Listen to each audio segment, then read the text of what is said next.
Hello students, in this lecture we will study about the gear and gear errors. So what is the gear?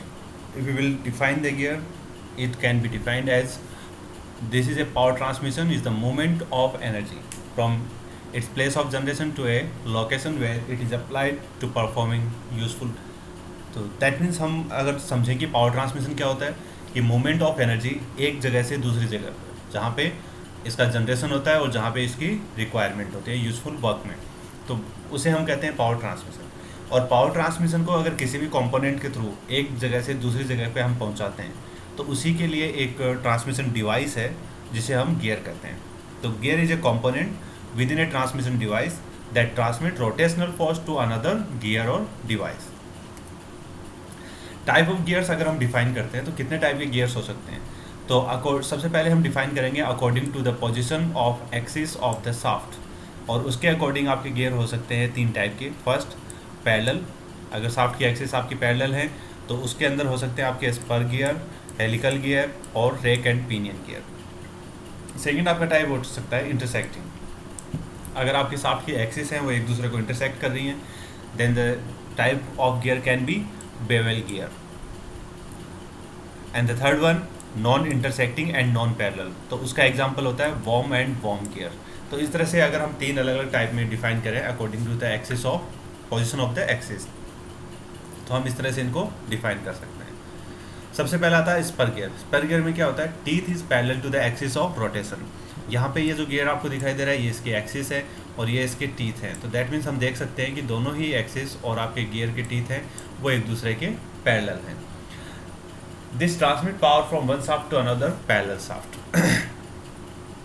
इसके साथ में अगर कोई दूसरा gear engage रहेगा तो दैट मीन्स ये शाफ्ट और दूसरी शाफ्ट जो होगी वो एक दूसरे के पैरेलल ही होंगी, जिसके ऊपर भी कोई दूसरा गियर आपका एंगेज है और जिसके थ्रू आप पावर ट्रांसमिट कर रहे हो। Used in electric screw driver, oscillating sprinkler, wind up alarm clock, washing machines and cloth dryer. तो डिफरेंट टाइप की मशीनरीज हैं जहाँ पे हम इसको यूज़ करते हैं। ये सारी मशीनरीज हैं जहाँ पे स्पर गियर यूज़ होता है। स्पर गियर आपके एक्सटर्नल भी हो सकते हैं या इंटरनल भी हो सकते हैं। अगर आपके कोई भी गियर प्रोफाइल है उसके बाहर की तरफ टीथ बने हुए हैं तो वो एक्सटर्नल स्पर गियर होते हैं। अगर उसी प्रोफाइल के अंदर की तरफ गियर टीथ बने हुए हैं तो वो आपके इंटरनल स्पर गियर का एग्जाम्पल होगा। हेलिकल गियर क्या होता है, हेलिकल गियर को अगर हम डिफाइन करें, the teeth on helical gears are cut at an angle to the face of the gear. तो यहाँ पे मेन इंपॉर्टेंट चीज़ है कि आपके जो गियर टीथ होते हैं वो स्पर गियर के अकॉर्डिंग पैरेलल ना होके किसी एंगल के ऊपर बने हुए होते हैं। तो इस तरह से अगर हम देखेंगे तो आपके गियर टीथ जो होंगे वो आपको किसी एंगल के ऊपर इंक्लाइन दिखेंगे। This gradual engagement makes helical gear operate much more smoothly and quietly than spur gear. तो इसकी वजह से क्या होता है कि वो ज़्यादा ही स्मूथली और क्वाइटली यानी कि बिना आवाज़ किए रन करते हैं। One interesting thing about helical gear is that if the angle of the gear teeth are correct they can be mounted on perpendicular shafts. क्योंकि अब जब हेलिकल गियर्स का एंगल है वो इंक्लाइंड है तो उन्हें हम परपेंडिकुलर शाफ्ट के ऊपर भी अरेंज कर सकते हैं, adjusting the rotation angle by 90 degree. यहाँ पे आपको हेलिकल गियर का एग्जांपल दिखाई दे रहा है। यहाँ पे गियर टीथ आपको दिखाई देंगे, इंक्लाइन है और ये आपकी शाफ्ट की एक्सिस है। दैट मीन्स शाफ्ट की एक्सिस से इंक्लाइंड अगर है तो वो गियर्स आपके हेलिकल गियर्स में काउंट होते हैं। रेक एंड पिनियन, तो रेक एंड पिनियन में क्या होगा कि आपका एक का आपकी लीनियर मोशन है उसे रोटेशनल मोशन को लीनियर मोशन में कन्वर्ट करने के लिए जो गियर्स यूज होते हैं उसे हम रेक एंड पिनियन अरेंजमेंट बोलते हैं। यहाँ पे आपका रेक है that is a straight gear, ये आपके एक स्ट्रेट रोड होगी जिसके ऊपर गियर टीथ बने हुए होते हैं और यहाँ पिनियन है वो यहाँ पे रोटेट कर रहा है। तो ये जो असेंबली है ये असेंबली कहलाती है आपकी rack and pinion. A perfect example of this in the steering system of many cars. तो ज़्यादातर कार्स के स्टीयरिंग सिस्टम में रेक एंड पिनियन सिस्टम ही यूज़ होता है। जो स्टीयरिंग से अटैच होता है वो आपका पिनियन होता है और जो नीचे स्टीयरिंग एक्सल है, एक्सल से कनेक्टेड होता है वो आपका रेक रहता है। Straight and spiral bevel gear, अब बेवल गियर्स हैं तो दैट मीन्स वो स्ट्रेट भी हो सकते हैं और स्पायरल भी हो सकते हैं। स्ट्रेट में तो दैट मीन्स अगर इनके टीथ बिल्कुल स्ट्रेट हैं बट एक एंगल के ऊपर बाहर की तरफ निकले हुए हैं तो ऐसे गियर्स होते हैं वो बेवल गियर्स होते हैं। अगर यही टीथ आपके स्ट्रेट ना होके किसी एंगल के ऊपर इस तरह से अगर ये यहाँ पे बने हुए होते तो वो टीथ आपके कहलाते स्पाइरल बेवल गियर, जो कि आपको इस वाले एग्जांपल में दिखाई दे रहे हैं। इसमें ये स्पाइरल शेप में टीथ आपके बने हुए, तो ये शेप हो गई आपकी स्पाइरल बेवल गियर की। Worm and worm gear. Worm and worm gear में होता है आपका एक गियर आपके रोटेशनल एक्सिस के ऊपर, जैसे आप नॉर्मली स्पर गियर देखते हैं उसी तरह से। दूसरा गियर होता है एक आपकी रोड की शेप में जिसके ऊपर ये घूमता है। तो यहाँ पे आपके दोनों ही एक्सिस ना तो पैरेलल है और ना ही इंटरसेक्टिंग है। यहाँ पे इसकी एक्सिस ये वाली है और इसकी एक्सिस ये वाली है, तो ये दोनों एक्सिस एक दूसरे को ना तो इंटरसेक्ट कर रही है और ना ही एक दूसरे के पैरेलल हैं। तो इसका जो एग्जाम्पल है वो आपका वॉर्म एंड वॉर्म गियर में आता है। Form of teeth. तो नॉर्मली अगर गियर की टीथ की फॉर्म अगर हमें देखनी है तो वो दो टाइप से बनती है, साइक्लोइडल और इनवॉल्यूट। साइक्लोइडल टीथ होता है तो उसके अंदर आपका गियर प्रोफाइल दो टाइप से बनता है, आपके फ्लैंक में और फ्लैंक से नीचे का बेस वाला हिस्सा। तो एक आपका ऊपर का हिस्सा एपिसाइक्लोइड और दूसरा हाइपोसाइक्लोइड। तो इस तरह से आपके दोनों जो शेप बनती हैं वो दोनों डिफरेंट शेप में बनती हैं। बट गियर प्रोफाइल अगर आपका इन्वॉल्यूट है तो इन्वॉल्यूट गियर प्रोफाइल के अंदर आपका कंप्लीट गियर है वो एक ही प्रोफाइल से जनरेट होता है।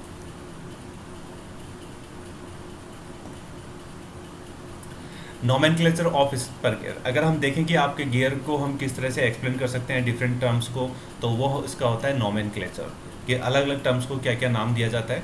जैसे फेस विड्थ अगर यहाँ पे कहा गया है तो यहाँ से लेके यहाँ तक ये जो फेस है इसकी विड्थ है वो फेस विड्थ कहलाती है। अडेंडम जो है यहाँ पे मैक्सिमम जो इसके डायमीटर है बेस से वो आता है अडेंडम सर्कल। जो मिनिमम डायमीटर आता है वो रहता है आपका डिडेंडम सर्कल।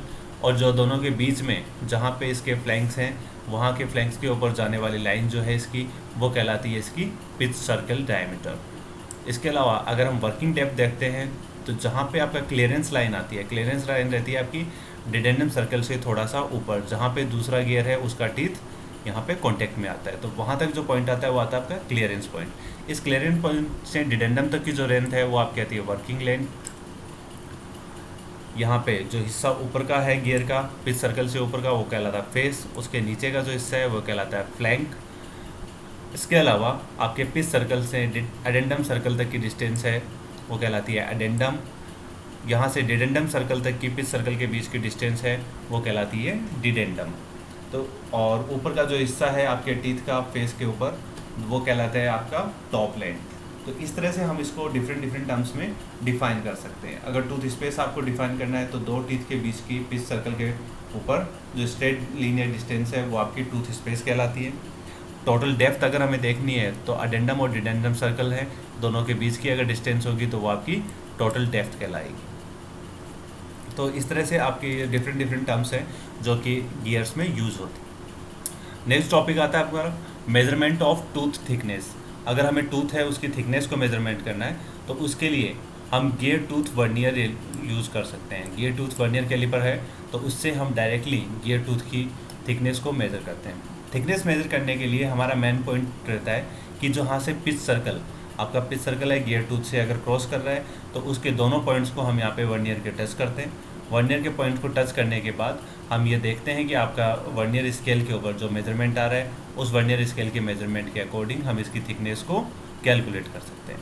अगर हमें यहाँ पे हाइट देखनी है टूथ की तो वो भी हम इस वर्नियर की हेल्प से चेक कर सकते हैं कि आपके टीथ की हाइट कितनी है। तो इस तरह से अगर हमें मेजरमेंट करना हो गियर का तो उसके लिए हम डिफरेंट डिवाइसेस यूज़ कर सकते हैं। सबसे पहली हमारी गियर टूथ वर्नियर कैलिपर। तो जिसके साथ में हम जो कैलकुलेशंस हैं आपके फ्लैंक की आपके फेस की वो सारी वैल्यूज़ को हम कैलकुलेट कर सकते हैं, चेक कर सकते हैं और उसके बाद गियर टीथ का प्रोफाइल इजीली मेज़र किया जा सकता है। उसके बाद हमें देखना होता है कि आपका गियर है वो प्रॉपर्ली डिज़ाइन है या नहीं है, आपके पिच सर्कल है वो सेम आपके मॉड्यूल के अकॉर्डिंग है या नहीं है, आपके पिच सर्कल की रेडियस है वो कितनी है और कितनी नहीं है। इन सब चीज़ों को कैलकुलेट करने के बाद आपका गियर चेक होता है और उसे हम प्रॉपर्ली मेंशन करते हैं यूज़ करने के लिए। Okay, thank you students.